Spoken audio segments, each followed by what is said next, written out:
네, 오밤중의 뉴스 함께하고 계신 지금 시각 11시 41분입니다. 문채원님, 돈봉투 사건이 어떻게 되나요? 걱정된다고 하셨네요. 자, 아까 방송 시작하기 오밤중의 뉴스, 제가 두 번째 주제로 지금 들어가 보겠습니다. 오락가락 정영학 증언, 더 이상 대장동으로 이재명 못 엮는다입니다. 자, 이 얘기가 뭔 얘긴고 하니요. 지난주에 정영학이 법정에서 증언을 했습니다. 정영학이라는 사람이 어떤 사람인지 아시죠? 이른바 정영학 녹취록의 바로 그 주인공입니다. 정영학은요, 회계사인데 김만배와 함께 이 화천대유를 실질적으로 운영을 한 사람으로 보입니다. 김만배가 지시를 하면은 정영학이 실제로 움직여서 일을 했던 것으로 보여요. 그런데 이 사람이 다른 사람을 잘 못 믿었던 것 같아. 김만배가 자기를 거기 꽂아 넣기도 하고 이렇게 잘 키워주고 돈도 벌게 해주고 있지만 김만배조차도 잘 못 믿었던 것 같아요. 항상 이 사람은 녹음을 하는 습관이 있었습니다. 잔뜩 녹음을 해요. 그래서 그 녹음한 게 이번에 공개가 됐죠. 그게 바로 정영학 녹취록입니다. 이 정영학 녹취록을 가만히 보면은요, 대장동 사업이 어떻게 진행돼 왔으며 어떤 사람이 개입을 했고 어떤 사람이 어떤 비리를 저질렀으며 결과적으로 이 돈은 누구누구가 갈라먹게 됐구나가 다 나옵니다. 특히 핵심되는 것이 천화동인 1호죠.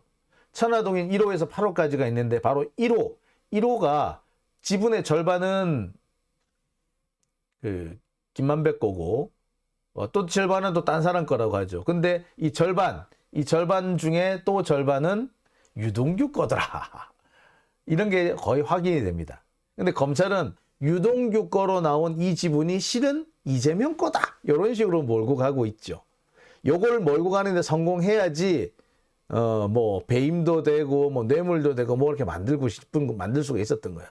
현재까지는 실패했습니다. 근데 지금도 계속해서 이 대장동에 이재명을 엮는 고리가 바로 428억이에요. 유동규 지분, 천화동인 1호의 지분, 뭐 이 얘기입니다.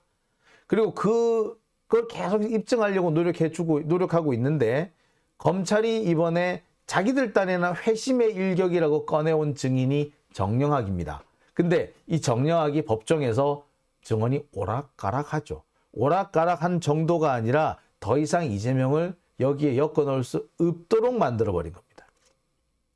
정영학 녹취록을 빼놓더라도요, 법정에서 정영학이 한 진술을 자세히 살펴보면은 428억은 유동규 거구나. 설령 유동규 것이 아니고 정진상, 김용 것이 있다고 하더라도 이게 이재명까지 가기는 어렵겠구나라는 게 명백히 나옵니다. 그래서 제가 이렇게 준비했습니다. 더 이상 대장동으로 이재명 못 엮는다. 하나하나 좀 설명을 해 드릴게요. 자,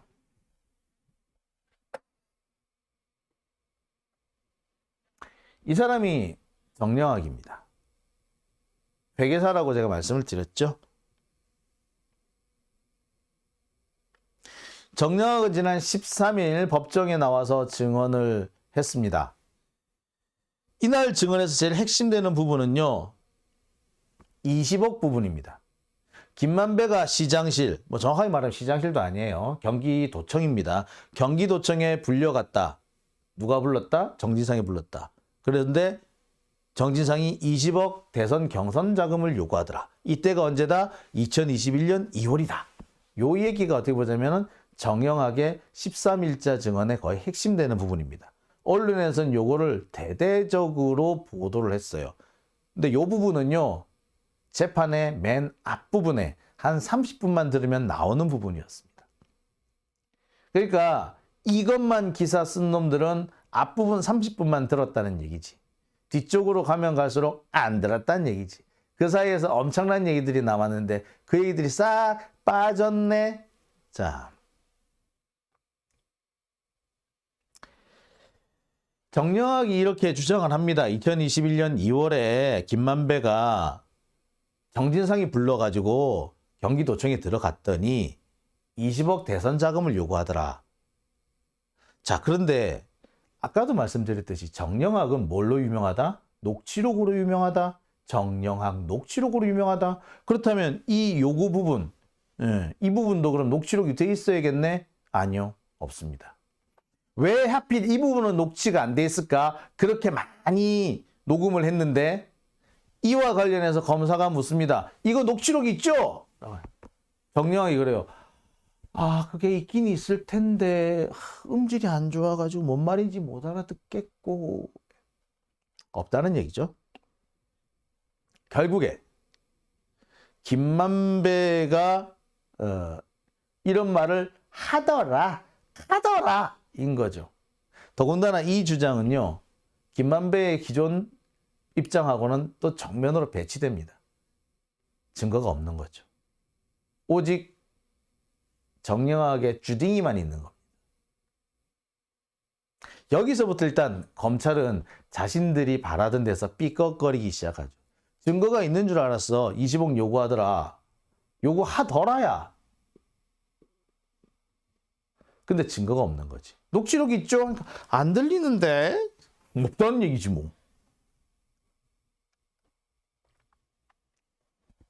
게다가 이 부분에서 의문을 품은 재판부가 직접 정영학한테 묻습니다. 야, 20억 결국 안 줬잖아. 그치? 20억 달라 그러는데 김만배가 엄청 승질냈다며 안 주겠다는 거잖아. 안 준다 그랬지? 네. 자, 그런데 봐봐. 428억이 너 이재명 거라 그랬잖아. 유동규 3분의 1, 정진상 3분의 1, 또 김용 3분의 1. 그렇다며. 예? 그래가지고 김용, 정진상 합쳐가지고 이재명 것이다 그랬다며. 그치? 그랬으면 정진상이 20억 달라 그러면 냉큼 줘야 되는 거 아니야? 왜 안 줬어? 자, 여기에 대해서 정영학은 횡설수설합니다. 아, 뭐 그때 안 준다는 얘기고 뭐 진짜 안 준다는 얘기는 아니고 겁을 좀 먹었고 뭐 그렇대. 자, 이게 뭔 말인가 하면요. 원래 유동규는 이렇게 주장을 합니다. 2020년 4월에 정진상이 20억 대선 경선 자금을 요구했는데 김만배가 거부를 했다.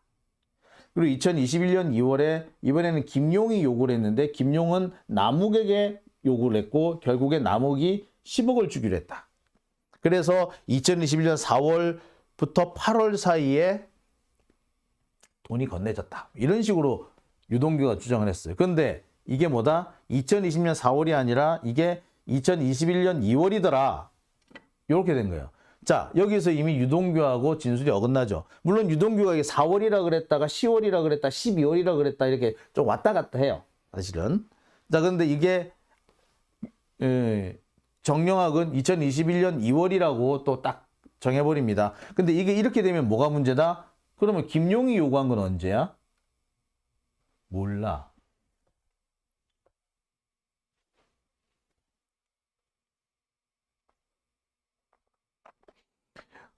가만히 보면은요, 이 정영학은 2021년 2월 언제쯤이냐라고 하니까 2월 중순쯤이다라고 얘기를 해요. 그리고 2월 21일이다 이렇게 얘기도 하기도 합니다. 어쨌거나 상당히 2월도 많이 지난 날이었잖아. 그럼 도대체 김용은 언제 했다는 얘기야? 여기서부터 또 상당히 또 일이 엇갈려요. 또 뭐냐면 또 이 부분에 대해서 2020년 2월이라고 하는 부분도 또 이게 또 남욱의 주장이 되면 3월로 가고요. 뭐 정민용 이렇게 되면 또 4월로 가고 막 이래요 또. 하여튼 뭐 다 이상해. 그러니까 날짜가 싹 어그러지는 거지. 총체적인 난국인 거지. 근데 참 이상하죠. 억 단위의 돈이 왔다 갔다 하는데 10억, 20억 하는데 그 돈을 달라고 요구한 날과 돈을 준 날짜가 이렇게 헷갈립니까?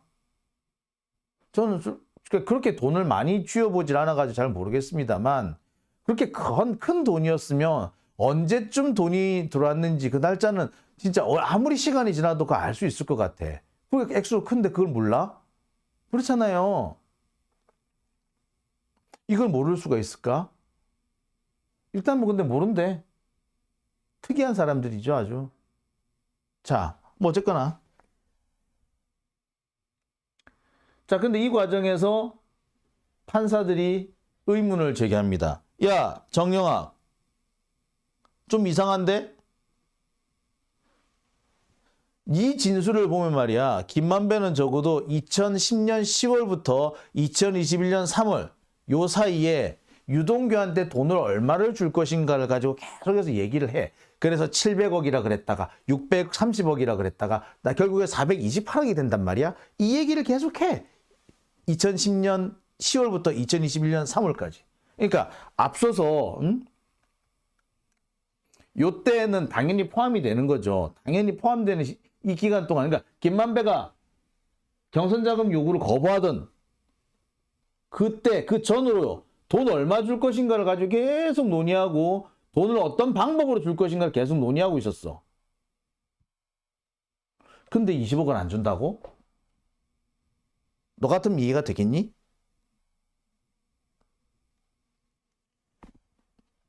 자, 네 증언을 그대로 볼 때 이게 그래 이재명 것이 아니라고 보고, 그러면 이게 유동규가 3분의 1, 그 다음에 동균의 형들 하나가 정진상, 김용인데, 그러면 이거 이렇다고 하더라도 적어도 그러면 정진상, 김용이 각각 3분의 1씩 지분이 있다는 얘기 아니냐? 그러면 428억에서 3분의 1이면 140억 정도 되는데, 근데 20억을 달라고 그러면은 뭐 안 준다는 게 말이 되니? 라고 묻죠. 자, 이 부분에 대해서 정영학은 제대로 답을 못 합니다. 아, 그때 안 준다는 얘기고요. 아, 그때는 못 준다는 얘기고요. 겁을 좀 먹은 것 같고요. 뭐 이렇게 얘기를 한 거야. 이게 영 이상하죠. 여기서부터 이상하지. 요에 대해 추가로 또 얘기를 해드릴게요. 녹취록 보여드리면서 제가 말씀드릴게요. 자, 이와 관련해 가지고요. 법정에서 계속해서 신문도 벌어집니다. 검찰도 좀 당황한 것 같아요. 이런 얘기가 재판부가 이렇게 딱 물으니까 검찰은 검찰대로 얼마나 당황했겠어요. 그죠? 그래서 이렇게 봅니다. 물어봐요. 자, 돈 관련해서 얘기가 나왔고 분배요금 어떻게 줄 것인지 뭐 이렇게 논의하는 부분이 있는데, 이 돈 얘기가 나온 게 2020년 10월 30일 모던 노래방에서 녹음한 그 얘기 아닌가요? 그러니까 정영학이 얘기합니다. 아, 그때는요 돈을 어떻게 줄 것인가로 얘기한 게 아니고 전달 방법만 물어봤어요. 그러면서 700억 정도라고 얘기를 합디다. 유동규 지분이 어쨌는지 얘기한 게 아니고. 자, 검사가 또 물어봐요. 자, 지금 소송을 통해서 주는 방법 이런 것들을 지금 2월 4일 날 얘기를 하고 있는데, 그러면 이 소송을 통해서 주는 방법은 630억. 근데 그전에는 700억 이렇게 얘기했는데 이게 왜 바뀌었어? 그러니까 이 정영학이 그렇게 합니다. 글쎄 잘 모르겠고요. 630억 원이라고 그냥 김만배가 얘기하길래 저는 그렇구나 라고 알고 그냥 세금 계산만 해줬어요. 자, 이쯤 되면 벌써 정영학은 뭘 잘 모른다는 게 드러나죠. 그러니까 정영학이 사실은 뭐 지분 운운하고 하는 얘기는 사실 신빙성이 없다는 게 여기서도 이미 드러나는 겁니다. 잘 모르잖아. 그지? 왜 630억이야? 모르겠는데요. 그냥 그렇게 얘기를 해서 그냥 그런 줄 알았어요. 이거 아니야. 그지? 계속 이렇게 얘기를 하고 있는데 왜 그래? 잘 모르겠는데요. 액수가 왜 줄어? 글쎄요. 자, 여기서부터 이미 정영학은 뭔가를 잘 모른다 라는 게 드러나죠. 아마 정영학은요, 이게 혹시라도 잘못돼가지고 지가 위증 처벌을 받을까봐 이러지 않았나 싶기도 해요. 여튼 검사가 조금 적극적으로 묻습니다. 아니, 그 2021년 2월에 김만배가 시청 들어가가지고 정진상 만나서 20억 요구하더라 이런 얘기를 김만배가 했다. 그걸 네가 들었다며. 이때가 428억 이거 개선해 줄 때 아니야? 그러니까 정영학이 그래요. 뭐 그때쯤이죠. 검찰이 다시 묻습니다. 아, 그래서 내가 좀 궁금해서 그러는데 20억을 지금 달라 그러니까 김만배가 안 주겠다 라고 했다는 거지? 그렇죠. 안 주겠다고 한 거죠. 자, 그러니까 묻습니다. 아니, 근데 그 무렵에 428억이라는 액수를 만들기도 하고, 뭐 700억 얘기도 하고 막 이렇게 되는 거 했던 거 아니야. 근데 계산상으로 보면은, 140억 정도는 정진상 거여야 되잖아. 근데 그 중에서 20억을 안 주겠다? 그거 좀 얘기가 안 맞는 거 아니니? 자, 그러니까 말을 못 해요. 여기서 딱 정량하게 말문이 막힙니다. 그래서 겨우 한다는 소리가 겁을 먹어서 이런 얘기를 하죠. 자, 이에 대해서 검사가 또 달라붙어서 묻습니다. 변호사가 달라붙어서 물어요. 김만배가 20억 때문에 화를 냈다는데 만약에 428억에 뭐 유동규든 아니 뭐 정진상이든 이런 사람의 지분이 있다면 아니 기껏 설날 앞두고 20억 달라고 하는데 그거를 왜 안 주냐? 이거 어떻게 마련하지? 이렇게 걱정은 할 수 있지. 화를 낸다는 게 말이 되냐? 판사도 묻죠. 아니 좀 착각을 한 거 아니냐? 가만 보니까 유동규가 2월 1일에 김만배한테 5억을 받아갔는데 그 얼마 지나지 않아서 정진상이 또 20억을 달라고 하니 그래서 화낸 거 아니니? 그 혹시 그 유동규랑 연관된 거 아니야? 라고 또 판사도 물어요. 근데 이 부분에 대해서 정영학은 뭐라고 얘기하느냐? 아닌데요. 모르겠는데요. 그냥 겁먹은 것 같은데요. 라고 합니다. 자, 여기서 이미 상당 부분이 드러납니다. 정영학의 진술은 신뢰하기 어렵다. 그리고 앞뒤도 맞지 않다. 아니 그렇잖아요. 2월 1일 날 유동규가 5억을 받아갔어. 그때는 잘 줬어. 그런데 그 며칠 뒤에 이번에는 정진상이 20억 달라 그랬어. 근데 그건 못 준대. 왜? 아니 천화동인 1호에 정진상 지분이 있다며. 유동규한테는 5억 턱 내주고 정진상한테는 못 줘? 이 앞뒤가 말이 안 맞잖아. 정진상 지분이 있다면. 그죠? 그러면 정진상 지분이 없는 거 아니야? 그리고 유동규는 보세요. 계속해서 돈을 받아가죠. 이것 말고도 돈을 계속 받아가죠. 이 5억 말고도 별도로 정치자금을 요구해가지고 또 받아가죠. 또 그 외에 또 35억인가 얼마를 또 빼돌려서 또 받았어. 그리고 지 이혼하는데 돈 달라 해서 돈 받아가고, 집 전셋집 구한다고 또 돈 받아가고, 돈을 엄청 많이 받아갔어. 근데 그런 유동규는 턱턱 주면서 정진상이 돈 달라 그러니까 에이씨 못줘 이랬다고? 정진상한테 지분이 있으면 그러면 안 되는 거 아니야? 자, 이와 관련해 가지고 김만배는 그렇게 얘기를 합니다. 동규야, 돈 안 주려고 그런 게 아니라 돈 줄 거야. 돈 갖고 가. 그런데 그 다시마 회사 유원홀딩스 거기로 투자하는 방식은 안 돼. 다른 방식 좀 찾아봐. 차라리 건설 시행사 만들면 어떨까? 이렇게 얘기를 해요. 유동규도 이런 얘기도 해요. 아니 내가 내 돈 가져갔는데 왜 이렇게 어려워? 아이씨 이렇게 돼요. 자, 이렇게 되면 거의 명백해지는 거 아닙니까? 정진상은 여기 지분이 없는 거 아니에요?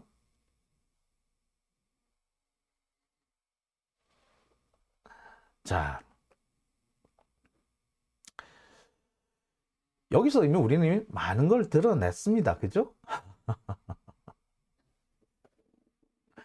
촛불 하나 더하기님, 판사들 인사이동 어떻게 하나, 언제 하나, 지금 재판부가 재판을 받아야 될 것 같은데, 아마 지금 재판부가 계속 재판을 할 것 같습니다. 5월 달에요. 5월 달에 그, 김용 부원장에 대한 피고인 신문이 있을 예정이고요. 그에 앞서서 다음 주에, 다음 주나 다다음 주에 그 유명한 김만배가 법정에 나올 걸로 보입니다. 아마 그걸 뭐 지나고 나면은 상당 부분 좀 방향이 잡히지 않을까 싶고요. 그리고 5월 초순쯤에 김용 부원장, 정진상 실장에 대한 보석 결정이 내려질 것 같아요. 보석이 될지 안 될지 모르겠으나. 예.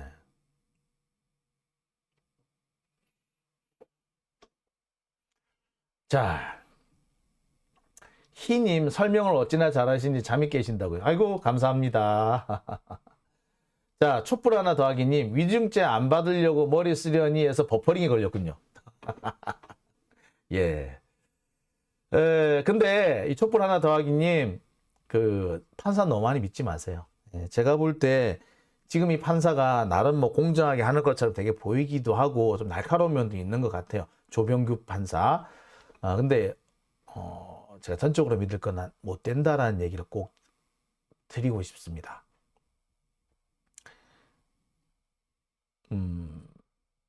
어디까지나 법조인은 법조인이에요. 판사는 판사예요. 판사는요, 우리 같은 보통 사람보다는요, 검사들하고 더 친합니다. 피고인의 주장보다는 검사의 주장을 더 신뢰합니다. 앵간해가지고 잘 깨지 않아요. 따라서 지금은 안심할 수 있는 단계 아니고요. 제가 볼 때 이 조병구 판사의 이런 언행이 비교적 희망적이긴 하나 여기에 절대로 하긴 어려워 보인다. 좀 그러네요. 예. 하여튼 뭐 그렇습니다. 하여튼 근데 다른 판사로 바뀐다고 해서 딱히 나아질 것도 없고 더 나빠질 가능성이 더 크죠. 그죠? 예. 그러니까 조금 좀 기대를 해보자. 안 바뀌었으면 좋겠다 이런 마음이 드는 거 사실 좀 이야기해요. 예, 이해가 됩니다. 어차피 서울대법대 사시 통과한 법조 카르텔 맞습니다. 특히 조병구 판사는요. 제가 이런 말씀 드리기가 좀 거시기 합니다만 양승태 라인이에요. 예. 그래서 좀 그렇습니다. 자, 오밤중의 뉴스 제가 두 번째 주제까지 첫 번째 주제 두 번째 주제 했죠. 두 번째 주제는 여기까지 하고요. 자, 이제 이어서 세 번째 주제로 넘어가 보겠습니다. 세 번째 주제는 이게 좀 내용이 좀 될 것 같아요. 아마도 여러분들이 보셨을 때 좀 새로운 내용이 아닌가 생각이 들거든요. 그래서 오늘 세 번째 주제에 여러분도 좀 관심을 가져주시기 바랍니다. 자, 세 번째 주제로 넘어갑니다.